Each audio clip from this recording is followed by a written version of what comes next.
Hello, my dear viewers. My name is Anwar Hussain Barbiya, and I welcome you to my channel AHV Physics. We are studying chapter 4. Chapter 4, there is moving charges and magnetism, and this will be the last topic in moving charges and magnetism. So the last topic is moving coil galvanometer, और उसको हम लोग MCGB बोल सकते हैं. Moving coil galvanometer या फिर उसको हम लोग MCGB बोल सकते हैं. So what is actually a moving coil galvanometer? A moving coil galvanometer is a detector. So moving coil galvanometer क्या है? Detector है. डिटेक्टर का मतलब क्या है? Which detects the presence of current in the circuit. अगर किसी सर्किट पे करंट है, किसी सर्किट पे करंट है या नहीं है, उसको डिटेक्ट करने के लिए जो डिवाइस यूज होता है उसको कहा जाता है मूविंग कॉइल गैल्वानोमीटर. नाउ अगर मैं मूविंग कॉइल गैल्वानोमीटर को दिखाऊंगा तो ये डिवाइस मेरा पास है, इसीलिए मैं आपको दिखा पा रहा हूँ. So this is actually a moving coil galvanometer. So अगर आप देखेंगे इसमें ऊपर में देखिए एक स्केल है, वहां पे भी आप देख सकते हैं ये एक स्केल है. ये क्या है? ये जो रेड कलर का लाइन है ये क्या है? एक पॉइंटर है, इसको कहा जाता है pointer. So this red colour line is a pointer. बाकी और क्या दिखेगा आपको? बाकी तो आपको ग्लास ही दिखेगा, दो टर्मिनल दिखेगा कनेक्शन के लिए, और बाकी का जो अरेंजमेंट है इसके अंदर है. ठीक है, तो दो चीज आपको दिख रहा है, एक दिख रहा है आपको स्केल और दूसरा दिख रहा है आपको पॉइंटर. तो ये जो गैल्वानोमीटर है, इस गैल्वानोमीटर को बेसिकली हम लोग कौन से काम के लिए यूज करते हैं? Moving coil galvanometer is a device used to detect और measure small electric current flowing in the circuit. तो बेसिकली ये डिटेक्शन डिवाइस है, करंट को मेजर करने के लिए यूज नहीं किया जाता है. क्यों नहीं किया जाता है आगे हम लोग पढ़ेंगे, इसी क्लास में पढ़ेंगे. सो ये हो गया मूविंग कॉइल गैल्वानोमीटर. अगर आप यहाँ पे कंस्ट्रक्शन को देखेंगे तो यहाँ पे दो परमानेंट मैग्नेट है, एक परमानेंट मैग्नेट इधर है, दूसरा परमानेंट मैग्नेट इधर है. इस साइड में नॉर्थ पोल फेस कर रहा है, इधर साउथ पोल फेस कर रहा है. नॉर्थ पोल से मैग्नेटिक फील्ड लाइन निकलेगा, साउथ पोल की तरफ एंटर करेगा ना. एक्चुअली ये क्या है? ये एक क्रॉस सेक्शनल व्यू है. इसका मतलब ये जो गोल चीज आपको दिख रहा है, this is actually a rotor. Imagine ये एक ऐसा रोटर है. क्या है? ऐसा एक रोटर है, इसके ऊपर कॉइल्स है. तो इस रोटर के ऊपर क्या है? इसको हम लोग क्या बोलते हैं? इसको हम लोग बोलते हैं soft iron core. So this is basically the soft iron core. तो ये जो सॉफ्ट आयरन कोर है, इसको सॉफ्ट आयरन कोर क्यों बोला जाता है? क्योंकि ये एक मैग्नेटिक मटेरियल से बना हुआ होता है.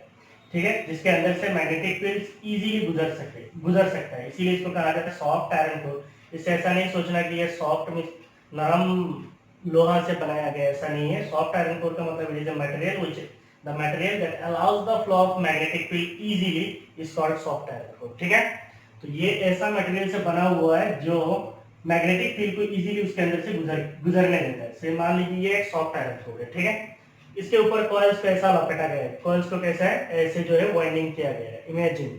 ठीक है, उसके बाद इस साइड में एक मैग्नेट है, उस साइड में और एक मैग्नेट है. इधर जो मैग्नेट है ये नॉर्थ पोल है, उधर जो मैग्नेट है वो साउथ पोल को फेस करेगा. मतलब इधर नॉर्थ पोल है तो इधर साउथ पोल होगा, इधर साउथ है तो उस साइड में भी नॉर्थ होगा. ना ये मैग्नेटिक फील्ड लाइंस ऐसे जाएगा. तो इमेजिन अगर मैं बोलता हूँ ये मेरा ऐसा सॉफ्ट आयरन कोर है, ये सॉफ्ट आयरन कोर है, जैसे मैग्नेटिक फील्ड लाइन ऐसे जाएगा, तो मैग्नेटिक फील्ड लाइन ऐसे ऐसे ऐसे हर जगह पे जाएगा. तो ये जो मैग्नेटिक फील्ड लाइंस बनता है, ये सारे मैग्नेटिक फील्ड लाइंस रेडियल है. रेडियल का मतलब क्या है? ऐसा लगेगा कि ये रेडियस से गुजरा है. तो ये सारे मैग्नेटिक फील्ड लाइन कैसे जाएगा? ऐसा लगेगा कि ये मैग्नेटिक फील्ड लाइन जो है रेडियस से गुजरा है. ये सारे मैग्नेटिक फील्ड लाइन किधर से गया है? रेडियस से गया है. इसीलिए इस मैग्नेटिक फील्ड को कहा जाता है रेडियल मैग्नेटिक फील्ड. और ये दोनों परमानेंट मैग्नेट है, तो इसका मतलब यहाँ पे जो मैग्नेटिक फील्ड बनेगा वो यूनिफॉर्म मैग्नेटिक फील्ड बनेगा. तो इसीलिए इसको कहा जाता है यूनिफॉर्म रेडियल मैग्नेटिक फील्ड. यहाँ पे जो मैग्नेटिक फील्ड होगा वो यूनिफॉर्म है. रेडियल क्यों है? क्योंकि ये सारे रेडियस से गुजरेगा. तो इमेजिन ये एक सॉफ्ट आयरन कोर है, इसके ऊपर ऐसा कॉइल लपेटा हुआ है. So these are the coils. इस साइड में एक मैग्नेट है, उस साइड में एक मैग्नेट है, इधर से मैग्नेटिक फील्ड जा रहा है, तो ये मैग्नेटिक फील्ड कॉइल के ऊपर लगेगा. अब ये जो कॉइल है, कॉइल के अंदर से करंट गुजर रहा है, तो करंट कैरिंग कॉइल. सो ये मान लीजिए ये करंट कैरिंग कॉइल है, this is the current carrying coil. इसके ऊपर जब मैग्नेटिक फील्ड एक्ट करेगा तो उस कॉइल पे क्या होगा? उस कॉइल पे एक टॉर्क लगेगा. आप लोगों ने पढ़ा था torque acting on A current carrying coil placed in magnetic field. तो इसका मतलब हमारा जो गैल्वानोमीटर के अंदर पे कोर के ऊपर जो कॉइल है, उन कॉइल के ऊपर क्या लगेगा? टॉर्क लगेगा. What is that magnitude of torque? That magnitude of torque is given as NI/AB sin theta. हम लोग पढ़ेंगे, पढ़ भी है. ठीक है, नाउ ये जो कॉइल है, कॉइल के बीच में जो है ये क्या है? पाइवट है. पाइवट कुछ नहीं है, एक स्क्रू है जिससे इसको में से लगाया जाता है. तो आपको दिख रहा है? नहीं दिख रहा है? इसके अंदर एक पाइवोट है, ये स्क्रू होता है जिससे ये पॉइंटर को अटैच किया जाता है, ठीक है। अब ये पाइवोट के साथ जो है एक स्प्रिंग है, इसके अंदर ऐसा एक स्प्रिंग है, और ये स्प्रिंग जो है, मान लीजिए ये पॉइंटर जो है, ये जो पॉइंटर है, ये पॉइंटर जब इधर जाएगा, मान लीजिए इधर अगर गया, तो इसके साथ जो स्प्रिंग लगा हुआ है, इधर क्या स्प्रिंग लगा हुआ है, वो स्प्रिंग को क्या करेगा, खींच के लेके जाएगा। तो स्प्रिंग क्या करेगा, कोशिश करेगा फिर उसको जगह पे लेके आ जाएगा। तो इसका मतलब यहाँ पे जो मैग्नेटिक फील्ड है उससे यहाँ पे एक टॉर्क लगता है, और उस टॉर्क की वजह से ये पॉइंटर ऐसे रोटेट होता है। पॉइंटर में स्प्रिंग लगा हुआ है, तो स्प्रिंग में क्या होता है, रिस्टोरिंग फोर्स होता है, जिसकी वजह से स्प्रिंग क्या करेगा, फिर उसको अपनी जगह पे लेके आ जाएगा। अगर मान लीजिए ये पॉइंटर लेफ्ट साइड में आता है, तो स्प्रिंग को खींच के इधर लेके आएगा, तो स्प्रिंग फिर क्या करेगा, काउंटर टॉर्क देगा, देके फिर इसको कहाँ पे लेके चला जाएगा, अपनी जगह पे लेके चला जाएगा, ठीक है। तो एक हो गया यहाँ पे मैग्नेटिक फील्ड की वजह से टॉर्क, उसको हम बोलते हैं मैग्नेटिक टॉर्क, और दूसरा स्प्रिंग के रिस्टोरिंग फोर्स की वजह से टॉर्क आता है, उसको हम बोलते हैं रिस्टोरिंग टॉर्क। तो यहाँ पे दो टॉर्क होता है, एक होता है मैग्नेटिक टॉर्क, दूसरा होता है रिस्टोरिंग टॉर्क। ये जो मैग्नेटिक टॉर्क है और जो रिस्टोरिंग टॉर्क है, ये दोनों का मैग्नीट्यूड अगर इक्वल होगा, तो इक्विलिब्रियम कंडीशन में क्या होगा, अगर मान लीजिए स्प्रिंग का कोई फोर्स नहीं होता तो क्या होता, चुप करके गिर जाता, फिर ये कभी आता नहीं आता। तो अगर ये स्प्रिंग इसलिए दिया जाता है ताकि ये अपनी घूम के फिर से कहाँ पे आ जाए, जीरो पोजीशन में आ जाए। तो अगर आप यहाँ पे देखेंगे तो गैल्वानोमीटर का जो पॉइंटर है वो हमेशा कहाँ पे होता है, जीरो पोजीशन में होता है। इधर देखिए 0, 10, 20, 30। तो अगर इधर क्या है, पॉजिटिव करंट है, इधर क्या है, नेगेटिव करंट है। ये 0, 10, 20, 30, इधर 0, 10, 20, 30 ऐसा है। तो नेगेटिव है, ये पॉजिटिव है, लेकिन पॉइंटर हमेशा कहाँ पे रहता है, बीच में रहता है। अगर राइट साइड में जाता है डिफ्लेक्शन, मैग्नेटिक डिफ्लेक्शन की वजह से, तो स्प्रिंग, अंदर का जो स्प्रिंग है उसको खींच के फिर जीरो में लेके आता है। अगर लेफ्ट साइड में जाता है तो अंदर का जो स्प्रिंग है वो खींच के कहाँ पे लेके जाएगा, फिर जीरो में लेके जाएगा। और क्या है इसमें, coil, spring, permanent magnet, pointer, scale, सबके बारे में बोल दिए, ठीक है। तो सबसे पहला चीज है मूविंग कॉइल गैल्वानोमीटर में आपको क्या आ सकता है, what is moving coil galvanometer. Write about the principle, construction and theory of operation, या फिर write the principle, construction and working of a moving coil galvanometer। तो ये चीज आ सकता है। तो ये हो गया हमारा about what is moving coil galvanometer। It is a device that detects the presence of current in the circuit. Principle we know, whenever there is a coil carrying current, if you place that coil in a magnetic field, it will experience some torque. So it works the principle that when a current carrying loop or coil is placed in a uniform magnetic field, it experiences a torque। तो जब भी किसी coil के अंदर current flow होता है, उस current carrying coil को अगर हम किसी मैग्नेटिक फील्ड के अंदर रखेंगे तो वहां पे एक टॉर्क एक्ट होता है। उसी प्रिंसिपल पे काम करता है मूविंग कॉइल गैल्वानोमीटर। कंस्ट्रक्शन का मतलब क्या है, उसको कैसे बनाया गया है। The moving coil galvanometer consist of A coil. तो मूविंग कॉइल गैल्वानोमीटर में क्या होता है, कॉइल होता है विद मेनी टर्न्स, इसके अंदर बहुत सारे टर्न्स होता है। फ्री टू रोटेट, ये कॉइल ऐसे रोटेट कर सकता है अबाउट ए फिक्स्ड एक्सिस। तो ये मान लीजिए एक्सिस है, यहाँ पे कॉइल है, तो एक्सिस के ऊपर ऐसे रोटेट कर सकता है। So the coil can be rotated about the fixed axis in a uniform radial magnetic field. और यहाँ पे कहाँ पे रोटेट करेगा, यूनिफॉर्म रेडियल मैग्नेटिक फील्ड में रोटेट करेगा। पहले ये चीज आप लोग लिख लीजिए।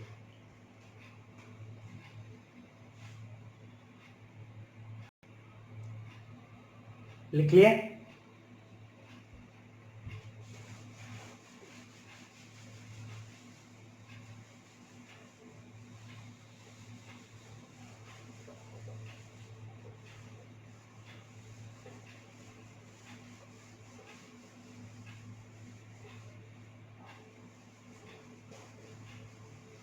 अभी हम पढ़ेंगे थ्योरी, या फिर इसको वर्किंग भी कहा जाता है, ठीक है।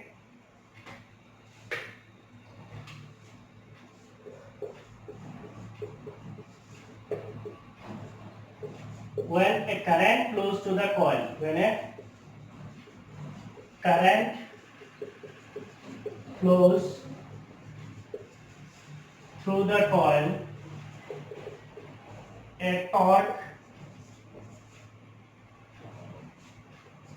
acts on it. When a current flows through the coil, a torque acts on it.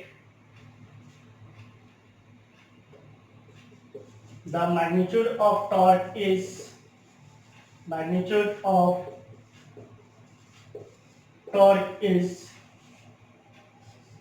tau is equal to NIAB sin theta. Tau equal to NIAB sin theta. So this is the theory we already know. अगर किसी coil है उसमें अगर current flow होता है, उसको अगर हम किसी मैग्नेटिक फील्ड में रखेंगे तो उस कॉइल के ऊपर एक टॉर्क लगता है, और what is the magnitude of torque? That torque is NIAB sin theta.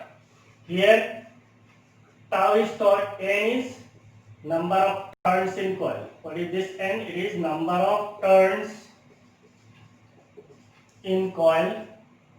What is this I? It is the current in the coil or current through the coil. A is area of coil. तो आपका जो coil है उसका area, तो अगर मान लीजिए ये कॉइल है quarter metres area, so this will be the area. It is circular है तो सर्कल का एरिया होगा. अगर ये रेक्टेंगुलर कॉइल है तो रेक्टेंगुलर एरिया, स्क्वायर शेप का कॉइल है तो स्क्वायर का एरिया होगा. So I A is the area of the coil. यहाँ पे जो है सर्कुलर है. What is B? It is the magnetic field. It is the magnetic field. What is theta? Is the angle between theta is the angle between n cap and b vector. So magnetic field vector और normal vector के बीच में जो angle है उसको हम क्या बोलते हैं? थीटा बोलते हैं. तो अगर मान लीजिए ये हमारा कॉइल है, कॉइल कैसा है? ऐसा है. कॉइल ऐसा है तो कॉइल का प्लेन कौन सा है? ये हो गया कॉइल का प्लेन. तो यहाँ पे नॉर्मल वेक्टर कैसा होगा? ये होगा नॉर्मल वेक्टर. मैग्नेटिक फील्ड कैसा है? मैग्नेटिक फील्ड हर एक पॉइंट पे देखिए मैग्नेटिक फील्ड ऐसा है. तो मैग्नेटिक फील्ड अगर ऐसा है इसका मतलब मैग्नेटिक फील्ड और नॉर्मल वेक्टर के बीच में एंगल कितना है? ये हो गया नॉर्मल वेक्टर. मैग्नेटिक फील्ड कैसा है? ऐसा है. तो मैग्नेटिक फील्ड नॉर्मल वेक्टर के बीच में एंगल कितना है? Angle is 90 degree. सो यहाँ पे हम लोग वही चीज को लिखेंगे. Since the field is radial by design, field is radial by design. तो ये डिजाइन में ऐसा है कि मैग्नेटिक फील्ड कैसा है? रेडियल है हर जगह पे. Since the field is radial by design, so theta will be equal to 90 degree. Field जो है रेडियल है इसका मतलब थीटा कितना होगा? 90 होगा. अगर थीटा 90 होगा, so what will be the torque? The torque will be equal to NIAB, and theta is 90, so sin 90 is 1. So the magnitude of torque is NIAB. इसको अगर मैं बोलता हूँ मैग्नेटिक टॉर्क, so मैं tau suffix n से भी लिख सकता हूँ. This is the magnetic torque. इसको जल्दी जल्दी लिखिए.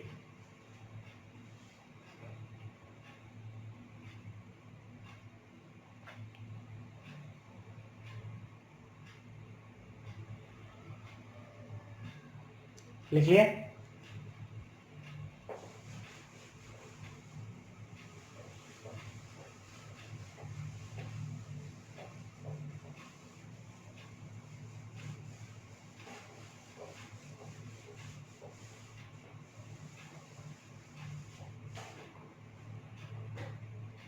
So the magnetic torque,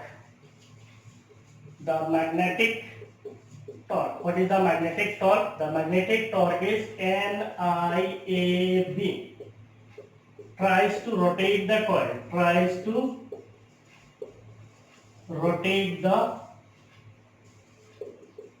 तो मैग्नेटिक टॉर्क जो है टॉर्क इक्वल टू NIAB, वो क्या करेगा? कॉइल को ऐसा रोटेट करने की कोशिश करेगा, रोटेट ही करेगा. The spring provides a counter torque. The spring provides a counter torque. Spring एक काउंटर टॉर्क देगा. काउंटर टॉर्क का मतलब क्या है? उल्टा टॉर्क देगा. Counter torque, that spring counter torque is denoted as Kφ. Spring provides a counter torque Kφ that balances the magnetic torque. Magnetic torque. What is this magnetic torque? NIAB, and provides a steady angular deflection.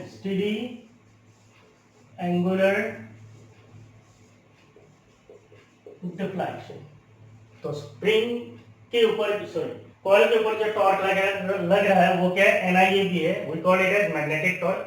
Magnetic torque की वजह से coil rotate करने की कोशिश करेगा, लेकिन coil को फिर अपनी जगह पे लेके आ जाएगा. कौन लेके आएगा? Spring.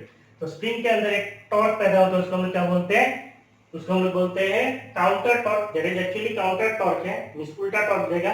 And this will balance the magnetic torque. तो ये स्प्रिंग के अंदर का जो टॉर्क है वो क्या करेगा, मैग्नेटिक टॉर्क को बैलेंस करेगा and provides a steady angular deflection, जिससे क्या होगा, आपका पॉइंटर जो है स्टेडीली जाएगा ऐसे, नहीं तो चुप करे जा रहा, चुप करे जाता। तो इसीलिए क्या करता है, स्टेडी एंगुलर डिफ्लेक्शन देने के लिए स्प्रिंग यूज किया जाता है। In equilibrium, in equilibrium Kfi, that is the torque provided by the spring, must be equal to the magnetic torque, that is NIAB। तो स्प्रिंग का टॉर्क और मैग्नेटिक टॉर्क क्या होना चाहिए, इक्विलिब्रियम पे बैलेंस होना चाहिए। So from this if you find out phi, phi का मतलब क्या है, deflection, phi is the angular deflection. So phi will be equal to NAB divided by K, NAB divided by K into I. So this is phi, where phi का मतलब क्या बोलते हैं, is the angular displacement, या फिर क्या बोलो, is the angular deflection भी बोल सकते हैं, कितना डिफ्लेक्शन होगा, कितना एंगल डिफ्लेक्ट करेगा। तो अगर मान लीजिए ये इसका इनिशियल पोजीशन है, इतना गया तो कितना एंगल गया, यहाँ से मेजर कर सकते हैं। So this is phi, NAB by I सब हमें पता है already, only K, what is this K, is the torsional constant, K is the torsional constant of spring। तो spring का torsional constant होता है, K को कहा जाता है torsional constant of spring। now यहाँ से अगर हम लोग I को निकालेंगे, can you find out I? so what will be I? I will be equal to K divided by NAB। I can be written as, ये उल्टा इधर आ जाएगा, so K divided by NAB 5। अब यहाँ पे देखिए K is torsional constant, means ये constant है, A number of turns in the coil। तो यहाँ पे गैल्वेनोमीटर के अंदर कितना टर्न है वो फिक्स्ड है। एरिया ऑफ कॉइल, तो कॉइल का एरिया जो है वो भी फिक्स्ड है। B मैग्नेटिक फील्ड, तो ये परमानेंट मैग्नेटिक फिक्स्ड है, इसका मतलब मैग्नेटिक फील्ड भी फिक्स्ड है। तो ये सारे चीज मिला के एक कांस्टेंट है, उसको हम लोग डिनोट करते हैं G से। सो I इज इक्वल टू क्या होता है, G5 होता है। सो I इक्वल टू G5। ठीक है, पहले यहाँ तक ये लीजिए,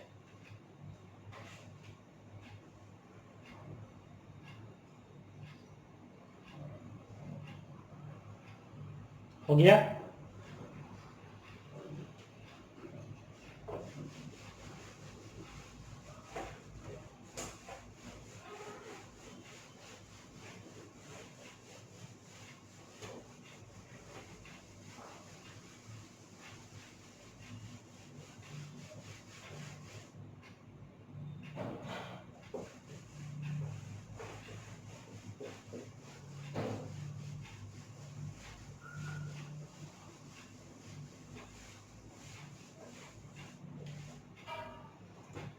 ये जो G है कैपिटल G को हम लोग किसको लिखा है, K divided by NAB। K divided by NAB is called galvanometer constant, इसको कहा जाता है गैल्वानोमीटर कांस्टेंट। तो इसको डिनोट किया जाता है कैपिटल G से, और इसका मैग्नीट्यूड कितना है, K डिवाइडेड बाई NAB है, इसको हम क्या बोलते हैं, गैल्वानोमीटर कांस्टेंट बोलते हैं। तो अगर हम लोग यहाँ से देखेंगे तो I इक्वल टू G5 है, ये कांस्टेंट है, इसका मतलब I इज प्रोपोर्शनल टू 5 और phi इज proportional to I, therefore phi is proportional to I। that means the angular deflection is directly proportional to the current flowing to the galvanometer। thus the angular deflection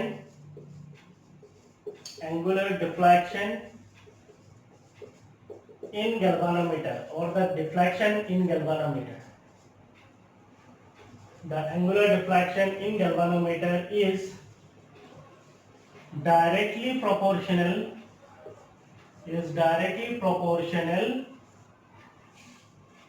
to the current flowing through it। तो आपको इसके ऊपर एक question आ सकता है, show that the deflection produced in the galvanometer is directly proportional to the current flowing through it. तो इसके ऊपर आपको क्वेश्चन आ सकता है। तो यहाँ तक आपका हो गया थ्योरी। सो यहाँ तक हम लोगों ने क्या पढ़ा है, what is moving coil galvanometer, explain about it, principle, construction and working. Next हम लोगों ने क्या पढ़ा है, show that the current flowing through the galvanometer is directly proportional to the deflection produced in it, या फिर deflection in the galvanometer is proportional to the current flowing through it। यहाँ तक हम लोगों ने पढ़ लिया, हो गया।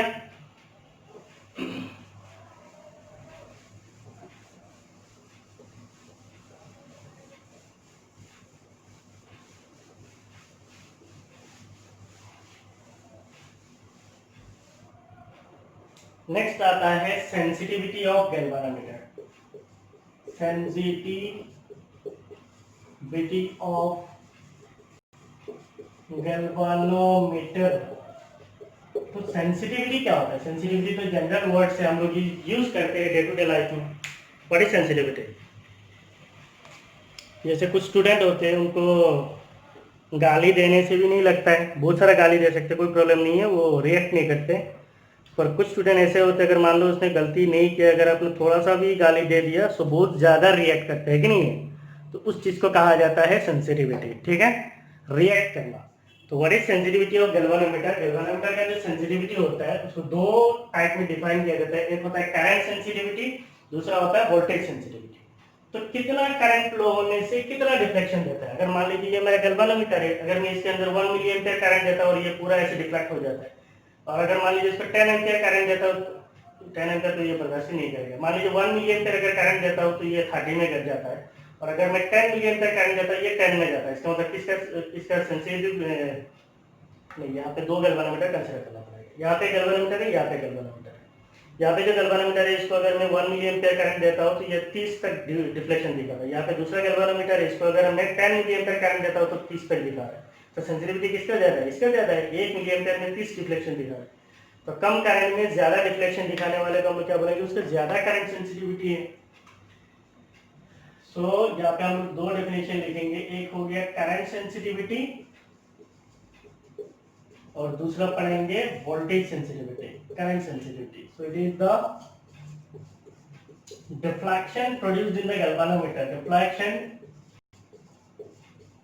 produced in the galvanometer, the deflection produced in the galvanometer per unit current flowing through it, current flowing through it is called current sensitivity. The deflection produced in the galvanometer per unit current flowing through it is called current sensitivity. इसका मतलब if you define current sensitivity को कैसे define कर सकते हैं? phi divided by I। Current sensitivity का मतलब क्या है? Deflection per unit current. एक यूनिट करंट देने से कितना डिफ्लेक्शन होता है उसको हम क्या बोलते हैं? करंट सेंसिटिविटी बोलते हैं। What is this phi? अभी हम लोगों ने डिराइव किया था phi। What was phi? It is NAB divided by K। phi is NAB divided by K, I divided by I। So it is actually क्या है? NAB divided by K। So the current sensitivity is phi by I, and current sensitivity is equal to NAB divided by K। So what is the current sensitivity of galvanometer? It is NAB divided by K। तो आप पहले इसको लिख लीजिए current sensitivity, मैं उसी को ही change करके वोल्टेज सेंसिटिविटी भी पढ़ा दूंगा।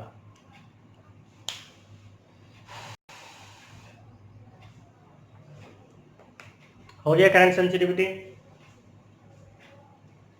तो अभी हम लोग पढ़ेंगे सेकंड डेफिनेशन, इसको बोलते हैं voltage sensitivity. Voltage sensitivity, the deflection produced in the galvanometer per unit voltage, कितना वोल्टेज देने से कितना डिफ्लेक्शन दिखाता है? Per unit voltage flowing through it, per unit voltage flow नहीं होता है। ठीक है, the deflection produced in the galvanometer per unit voltage applied, per unit voltage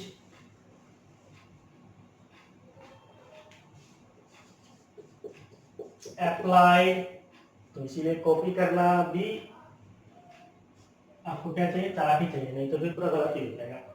the deflection produced in the galvanometer per unit voltage applied is called voltage sensitivity. The deflection produced in the galvanometer per unit voltage applied is called voltage sensitivity. So if you define voltage sensitivity, then it will be equal to phi divided by I मिलेगा. It will become deflection produced per unit voltage. So divided by V. What is phi? It is energy by K. I divided by voltage using Ohm's law. What is it is? IR. So I will get cancelled. So it will be NAB divided by KR. So this is your voltage sensitivity, phi divided by V. Deflection per unit voltage is called voltage sensitivity. Its magnitude is given as NAB by KR. ठीक है, आप यहाँ तक लिख लें.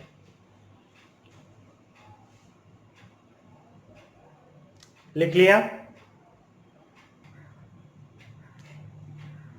So till now we have studied about the sensitivity of galvanometer. galvanometer का sensitivity के बारे में पढ़ा है. galvanometer का sensitivity दो टाइप का होता है, current sensitivity end voltage sensitivity. Current sensitivity का मतलब क्या है? कितना डिफ्लेक्शन पैदा होता है कितना करंट देने से. The amount of deflection per unit current is called current sensitivity and the amount of deflection पर unit voltage is called voltage sensitivity. वो हमने पढ़ लिया. नाउ गैल्वानोमीटर जो डिवाइस होता है, बेसिकली गैल्वानोमीटर जो डिवाइस है उसके अंदर जो करंट होता है वो बेसिकली माइक्रो एम्पियर का रेंज पे होता है. माइक्रो का मतलब क्या है? 10⁻⁶. अगर इसके अंदर अगर मान लीजिए 1 एम्पियर भी करंट फ्लो होगा तो इसके अंदर का जो कॉइल है वो सारा क्या हो जाएगा? ओवरहीट होके बर्न होके जल जाएगा. Means the galvanometer will be damaged. तो इसका मतलब ये जो गैल्वानोमीटर है इसको हम लोग किसी सर्किट पे सीधा कनेक्ट नहीं कर सकते टू मेजर द करंट. किसी करंट सर्किट है उसमें हम लोग सीधा इसको यूज करके करंट को मेजर नहीं कर सकते. तो इसके ऊपर एक क्वेश्चन आ सकता है, explain why galvanometer cannot be used directly to measure electric current in a circuit. किसी एक सर्किट पे galvanometer को डायरेक्टली यूज क्यों नहीं कर सकते? Galvanometer is a very sensitive device. The answer is it is a very sensitive device. It gives a full scale deflection, means ये पूरा full scale deflection दे देता है for a current of the order of microampere. अगर छोटा सा current flow होता है तो ये full scale deflection दे देता है. तो अगर हम लोग सर्किट पे लगा देंगे जहाँ पे 1 एम्पियर 5 एम्पियर करंट फ्लो होगा तो उससे galvanometer ओवरहीट होकर खराब हो जाएगा. For measuring currents, अगर हमें करंट मेजर करना है, the galvanometer has to be connected in series. तो किसी भी इलेक्ट्रिकल सर्किट पे अगर करंट मेजर करना होता है तो हम एमीटर को यूज करते हैं और एमीटर को हमेशा सीरीज पे कनेक्ट किया जाता है. और किसी सर्किट में किसी अगर डिवाइस के ऊपर पोटेंशियल ड्रॉप मेजर करना है, पोटेंशियल डिफरेंस मेजर करना है तो हम लोग वोल्ट मीटर यूज करते हैं और वोल्ट मीटर हमेशा पैरेलली कनेक्ट किया जाता है. तो याद रखना, एमीटर हमेशा सीरीज में कनेक्ट किया जाता है और वोल्ट मीटर हमेशा पैरेलल कनेक्ट किया जाता है. Ammeter is a device to measure electric current in the circuit. Voltmeter is a device to measure the potential difference across any portion in the circuit, या फिर across any device, या फिर across any we can say resistor, capacitor, किसी भी चीज के ऊपर कितना पोटेंशियल डिफरेंस हो उसको मेजर करने के लिए वोल्ट मीटर यूज किया जाता है. तो आप लोगों ने लिख लिया. सो नेक्स्ट, अभी तो हमें पता चल गया कि गैल्वानोमीटर को सीधा हम लोग करंट या फिर पोटेंशियल डिफरेंस मेजर करने के लिए यूज नहीं कर सकते. But we can convert this galvanometer को हम लोग क्या कर सकते हैं? कन्वर्ट कर सकते हैं. So we can convert galvanometer into an ammeter. Galvanometer को हम लोग कन्वर्ट करके एमीटर बना सकते हैं. As well as we can convert galvanometer into a voltmeter. हम गैल्वानोमीटर को वोल्टमीटर में भी बदल सकते हैं. So we can change galvanometer to an ammeter as well as we can change it to a voltmeter. So इसके ऊपर question आता है, how can you convert galvanometer into an ammeter as well as voltmeter. So conversion of galvanometer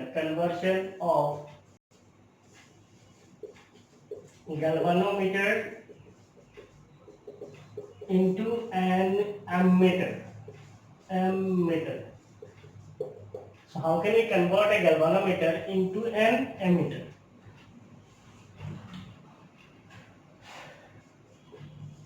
A galvanometer is converted into an ammeter. A galvanometer is converted into an ammeter by connecting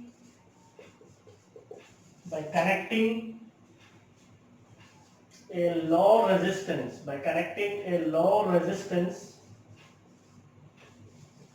called shunt in parallel with galvanometer. In parallel with galvanometer.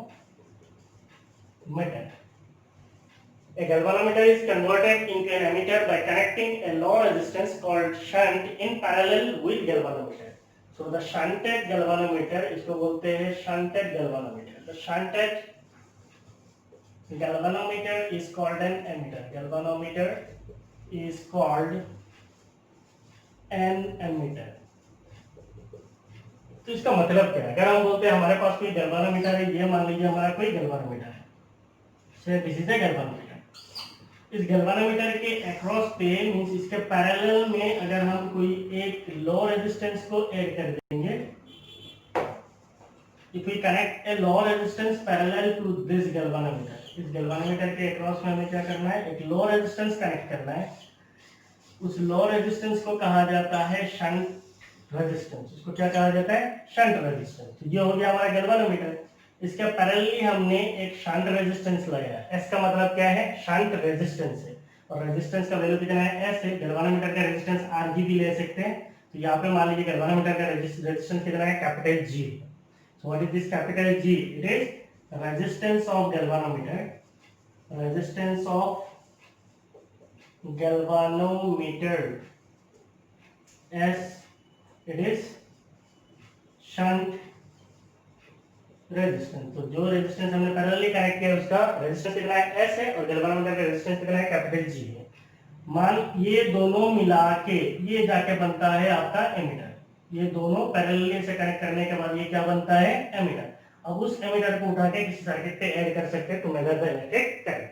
सीधा galvanometer को उठा के circuit पे नहीं लगा सकते क्योंकि वो सेंसिटिव होता है, ओवरहीट होके जल जाएगा। मान लीजिए सर्किट पे करंट आई है, गैल्वेनोमीटर के ऊपर अगर करंट जाता है आई जी, तो करंट आई यहाँ पे आया, आने के बाद आई जी इधर चला गया, तो इधर करंट क्या जाएगा? इधर जाएगा आई माइनस आई जी। अब ये दोनों रेजिस्टर कैसा है? ये दोनों रेजिस्टर पैरेलल है, तो इनके ऊपर का पोटेंशियल ड्रॉप क्या होगा? सेम होगा। So from figure we can say इसका ऊपर का जो पोटेंशियल ड्रॉप है, गैल्वेनोमीटर के ऊपर वोल्टेज ड्रॉप कितना होगा? हम लोग जानते हैं ओम्स लॉ। ओम्स लॉ क्या होता है? आई गैल्वेनोमीटर का resistance will be equal to, इसके ऊपर का पोटेंशियल ड्रॉप कितना होगा? Current, current is I minus I G into resistance, resistance is S.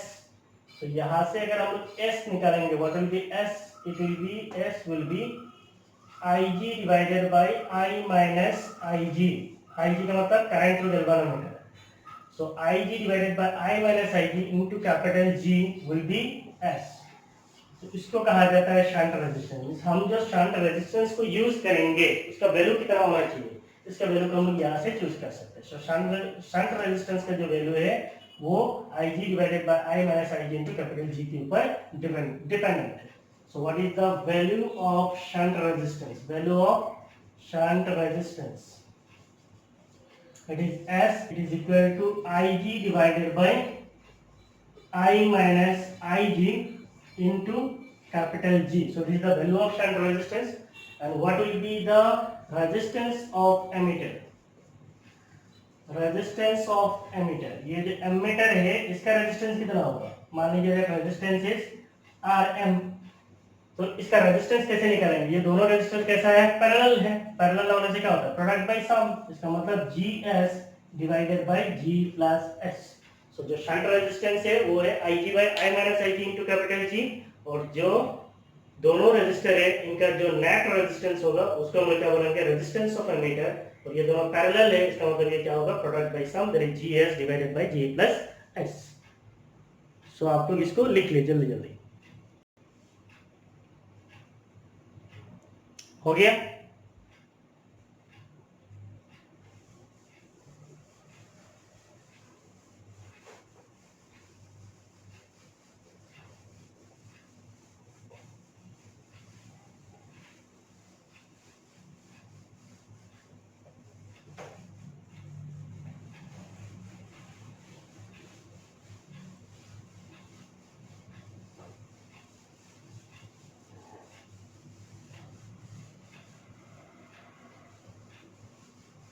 तो मैं यहाँ पे आपको एक चीज बोलना भूल गया। ये था हमारा गैल्वानोमीटर और यहाँ पे हमने क्या किया, शंट रेजिस्टेंस को लगाया है। ये शंट है, शंट का मतलब क्या है, ये लो रेजिस्टेंस है और गैल्वानोमीटर जो है वो क्या है, हाई रेजिस्टेंस है। तो जब हम लोग गैल्वानोमीटर को एक लो रेजिस्टेंस के साथ पैरेलल लगाएंगे, यहाँ से जो करंट आएगा वो यहाँ पे आने के बाद जिधर रेजिस्टेंस कम होगा उधर ज्यादा जाएगा करंट, तो इसका मतलब maximum of current will pass through the shunt resistance.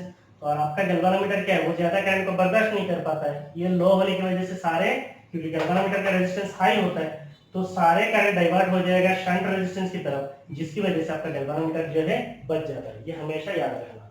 क्यों शंट रेजिस्टेंस को यूज किया जाता है, क्योंकि शंट रेजिस्टेंस लो रेजिस्टेंस होता है। लो रेजिस्टेंस होने की वजह से मैक्सिमम करंट शंट के ऊपर से पास हो जाता है, जिससे आपका गैल्वानोमीटर जो है सेव हो जाता है। Conversion of galvanometer into a voltmeter. So how can we convert a galvanometer into a voltmeter?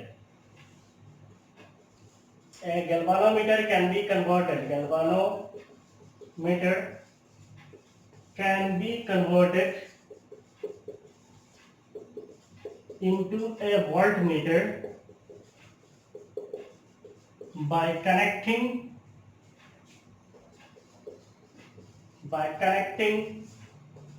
a high resistance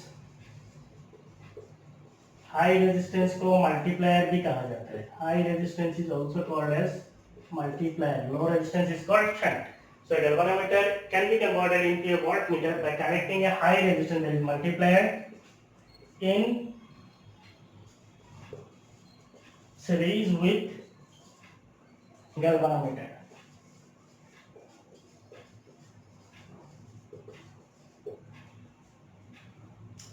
So a galvanometer can be converted into a voltmeter by connecting a high resistance called multiplier in series with the galvanometer. तो मान लीजिए आपका galvanometer यहाँ पे है, सो this is your galvanometer. इसके सामने क्या किया जाता है, इसके सामने एक हाई रेजिस्टेंस को कनेक्ट किया जाता है, उसको कहा जाता है मल्टीप्लायर। मान लीजिए that high resistance is capital R. तो इन दोनों को कैसे लगाया जाता है, सीरीज में लगाया जाता है। तो मान लीजिए यहाँ पे गैल्वानोमीटर के ऊपर से करंट जा रहा है आईजी, तो दोनों रेजिस्टर के ऊपर सेम करंट फ्लो होगा क्योंकि दे आर इन सीरीज। अब मान लीजिए इनके अक्रॉस में जो पोटेंशियल ड्रॉप है V, तो आपको किसी सर्किट का पोटेंशियल ड्रॉप कितना मेजर करना है, V मेजर करना है। इसका मतलब ये जो V होगा that will be equal to the potential drop across R and G। तो यहां से आप क्या निकाल सकते हैं, वैल्यू ऑफ सीरीज रेजिस्टेंस या फिर वैल्यू ऑफ मल्टीप्लायर। जो मल्टीप्लायर है इसका वैल्यू कितना होगा, we can calculate it. So what is current I equal क्या होता है, V बाई R। तो करंट I, यहाँ पे सर्किट पे करंट क्या जा रहा है, IG, क्योंकि IG जो है दोनों के ऊपर फ्लो होगा। So IG equal to V। What is V, इन दोनों के ऊपर पोटेंशियल ड्रॉप कितना है, V है। तो V divided by R। R का मतलब इन दोनों का नेट रेजिस्टेंस कितना हो जाएगा, R प्लस G। दोनों सीरीज में है तो क्या होगा, सम होगा। सो V divided by R plus G will be the current through galvanometer या फिर करंट इन द सर्किट। हमें निकालना क्या है, R का वैल्यू निकालना है। So what will be R plus G will be equal to V by IG। So what will be R, it will be equal to V divided by IG minus capital G। So यहां से हम लोग क्या निकाल सकते हैं, जो multiplier use करते हैं उसका रेजिस्टेंस कितना होगा, उसको हम लोग कैलकुलेट कर सकते हैं। सो what will be the resistance of voltmeter. Resistance of voltmeter कितना होगा,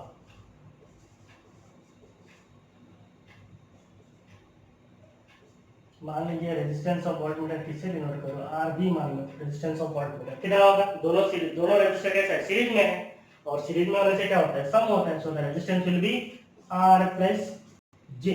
सो रेजिस्टेंस ऑफ एमीटर इज क्या था, याद नहीं आ रहा। सो रेजिस्टेंस ऑफ वोल्टमीटर क्या है, it is R plus G। ठीक है, क्योंकि ये दोनों सीरीज में है। सो इसके साथ आपका चैप्टर 4 जो है खत्म हो गया। That is moving charges and magnetism is over. और एक क्लास करेंगे, उसमें हम लोग न्यूमेरिकल्स कर लेंगे। मूविंग कॉइल गैल्वानोमीटर का एक न्यूमेरिकल है और एक्सरसाइज में 3 न्यूमेरिकल है, उसको हम लोग कर लेंगे। ठीक है, तो उसके साथ ये पूरा चैप्टर ही खत्म हो जाएगा। After that we will start magnetism and matter. ठीक है, तब तक आप मूविंग चार्जेस एंड मैग्नेटिज्म को अच्छी तरीके से पढ़ते रहिए। Thank you, bye.